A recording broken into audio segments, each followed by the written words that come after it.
Vậy chứ nó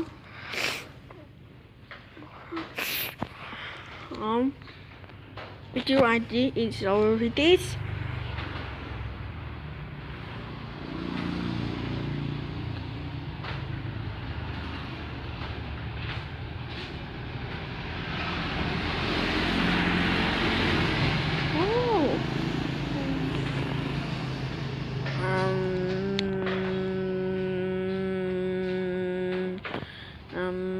I don't know what we down now.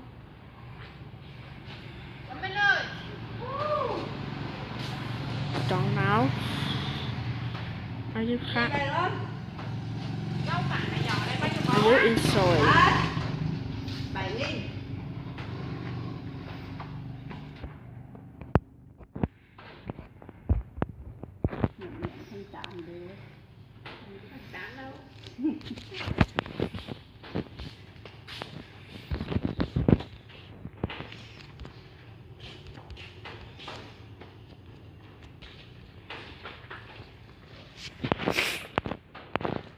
I green sewing and open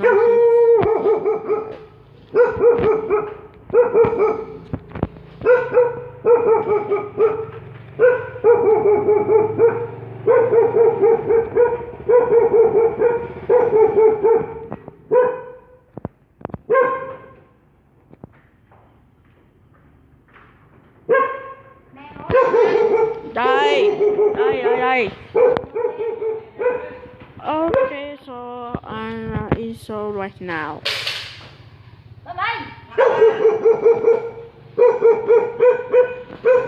One.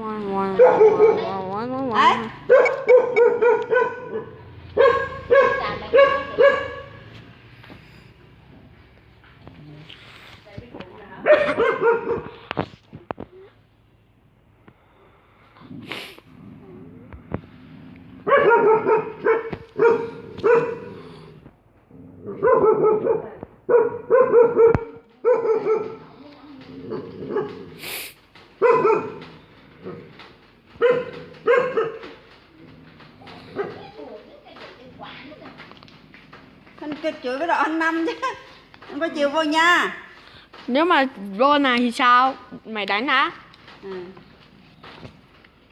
Mày đánh học 100% luôn.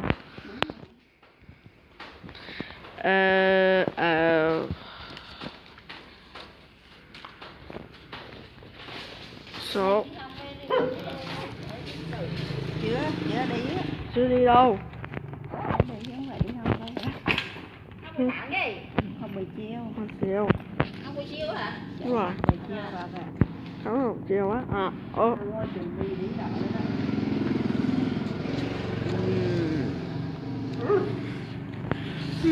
I don't know what we should do. My phone up now. Yes, 466 so nasty. Behind. Look at this here. And you so look at right here. It's very able to insult.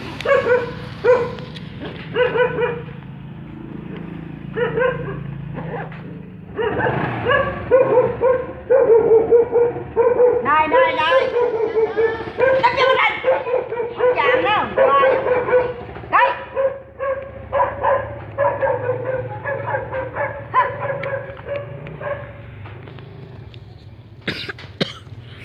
Xét trò với lại. Mẹ. Đắp cho mình anh.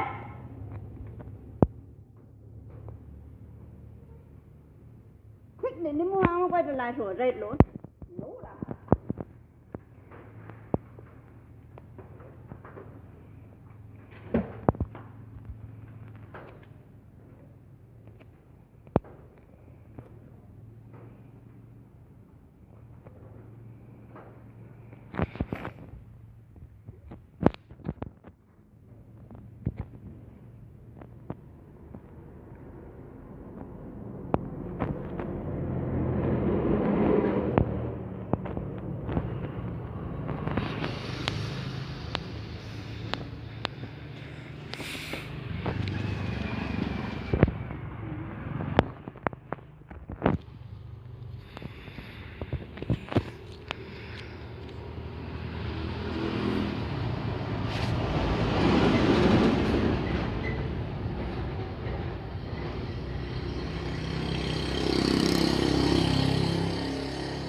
It was in all Cecil. Check out.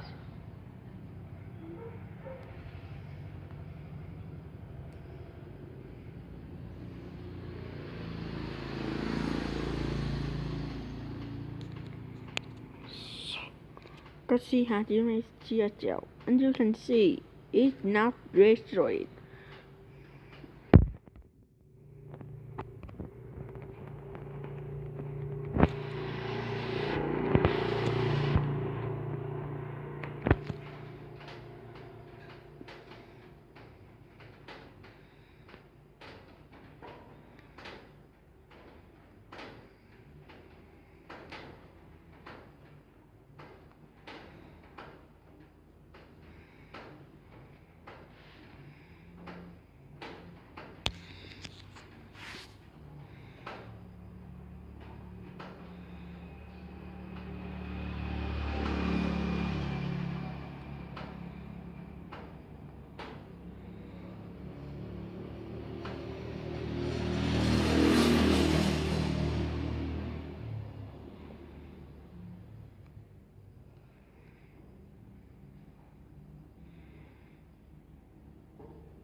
Dạ, mới 11:26.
Dạ.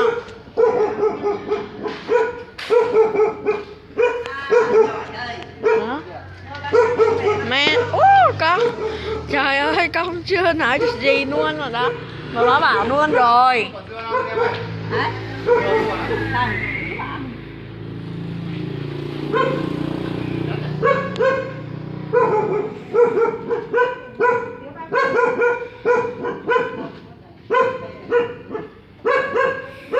Không.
Đại lý rồng quán này rồng bề thờ chạy lên cái đó.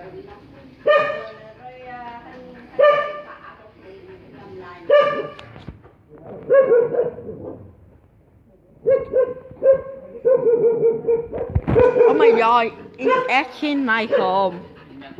It's just actually my home, right? Ra như vậy.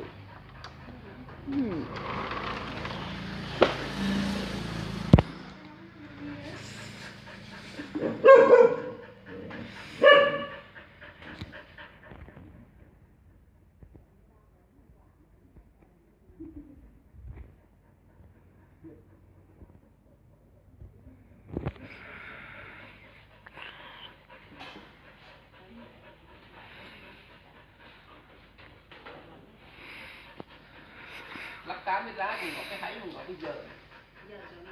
Hả? Không cho đến tôi Đây là có cái biết. không sao để thả nó để cho để đặt nạt đắng nó rồi nó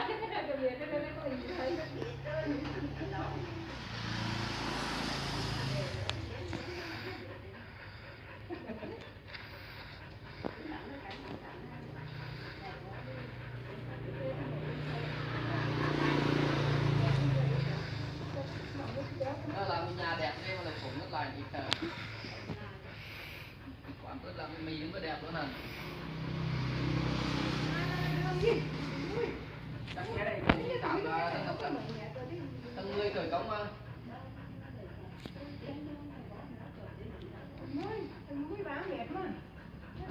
Cái gì đi cắt rồi, cái gì đi cắt rồi thì So, now, sausage here.